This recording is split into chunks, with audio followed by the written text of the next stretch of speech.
Inspiring the world.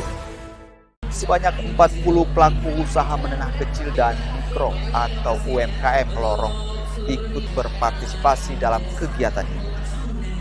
Pengunjung festival dapat menikmati sejumlah produk mulai makanan lokal, makanan khas Jepang, kue tradisional, dan beragam minuman hasil UMKM Lorong Wisata serta batik lontara khas Kota Makassar.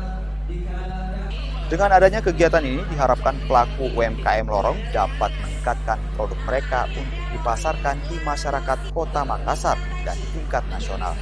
Apalagi dalam waktu dekat Kota Makassar akan menggelar sejumlah kegiatan berskala nasional.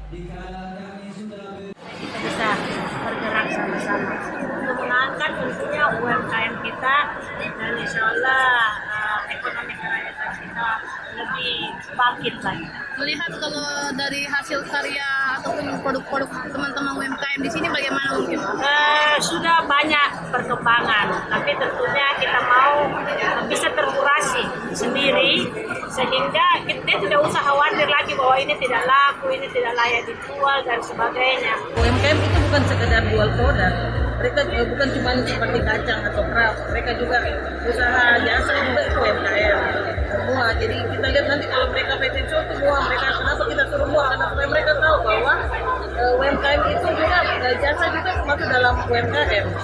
Itu juga mensupport perekonomian Kota Makassar. Sejauh ini UMKM Lorong ada berapa? Ya. Sejauh ini UMKM yang ada di Lorong? Yang ada di Lorong yang kami data itu kurang lebih 610, 600.